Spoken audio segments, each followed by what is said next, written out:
димаш түктібаев атындағы нөмірі 24 орта мектептің бастауыш сынып мұғалімі Махамбетова Нұргүл Шудабаевна. Сәлеметсіздер ме, оқушылар? Бүгін біз сіздермен қазақ тілі пәнінен қабарлы сөйлем тақырыбындағы сабағымызды бастаймыз. Бүгінгі сабақта қабарлы сөйлем туралы білетін боламыз.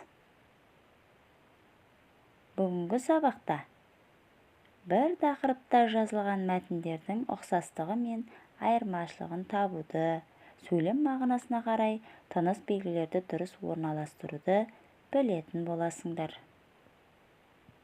Балалар, олай болса, мәтіннен хабарламаны табайық. Біздің сынып тауға саяхатқа баруды ұйғарды. Саяхатқа бару үшін демалыс күні сағат 10-да мектептің алдына жиналдық.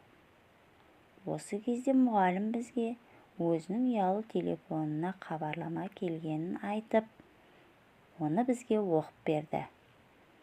Бүгін тауға шығуға болмайды. Қар көшкіні болуы мүмкін. Төтенше жағдайлар комитеті. Біз саяхатты кейінге қалдырдық. Балалар, мәтінге қарағанда хабарламаның көлемі қысқа, шағын болады. Олай болса, хабарламада нақты бір ақпарат туралы болады. Мәтіннен нені табуымыз керек? Хабарламаны. Дұрыс. Хабарлама қайсысы? Өте дұрыс айтасыңдар, балалар. Бүгін тауға шығуға болмайды. Қар көшкіні болуы мүмкін. Балалар, бізге төтенше жағдайлар комитеті әрдайым ауа райын бақылап, ескертіп отырады екен. Сол сияқты қар көшкіні болуы мүмкін. Бүгін тауға шығуға болмайды деп айтқан екен. Сол себепті саяхатты кейінге қалдырған екен. Мәтінді оқып, тыныс белгісін қоямыз.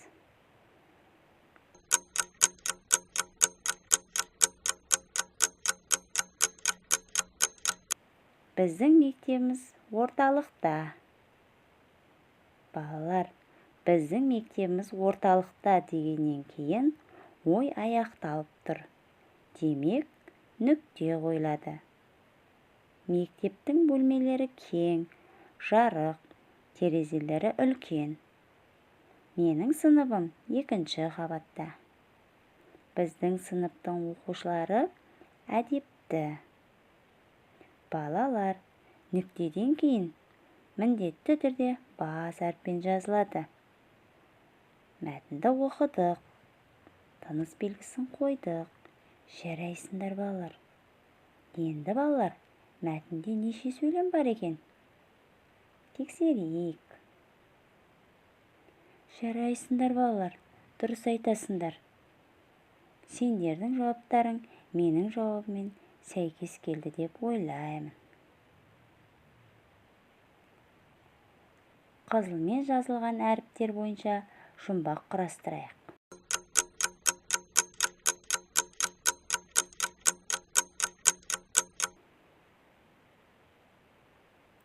Ал енді тексерейік.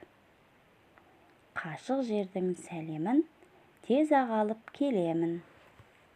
Жауабы телефон. Жарайсыңдар, балалар. Сендердің де жауаптарың менің жауабыммен сәйкес келеді деп ойлаймын. Хабарламаларды оқы. Олар не туралы? Хабарланғанын анықта. Айжан, туған күніңмен құттықтаймын. Әсел. Балалар, хабарлама қазіргі заманда біздің телефонымызға келеді, е? Айжан, туған күніңмен құттықтаймын. Әсел деп хабарлап айтып тұр. Ертең сағат 12-де әуежайдан күтіп ал. Бір адам келе жатыр. Оны ағасына немесе інісіне айтып жатыр екен, е, балалар? 20 қаңтарда күтіп ал. 2-ші пойыз, 8-ші вагон жанат. Бұл хабарламада балалар 20 қаңтар екенін айтқан. Балалар, пойызда міндетті түрде сағат айтылу керек. Бұл жерде сағат айтылмапты. Балалар, сағатты ұмытпауымыз керек.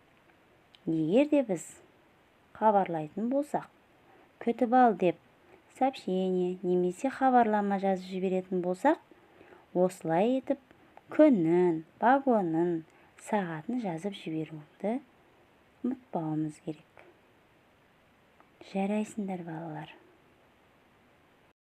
Саяхат барысында алған әсерлері туралы диалог құрастыра қойыңдар. Құрметті оқушылар, бүгінгі сабақта хабарлама туралы түсінігімізді кеңейтіп, көптеген мағлұмат алды деп ойлаймын. Сендерге сабақ ұнады ма? Жарайсыңдар, тамаша балалар. Бүгінгі сабақта алған әсерлеріңді ауызша айтып жеткізе қойыңдар. Сабағымыз аяқталды. Сау болыңыздар.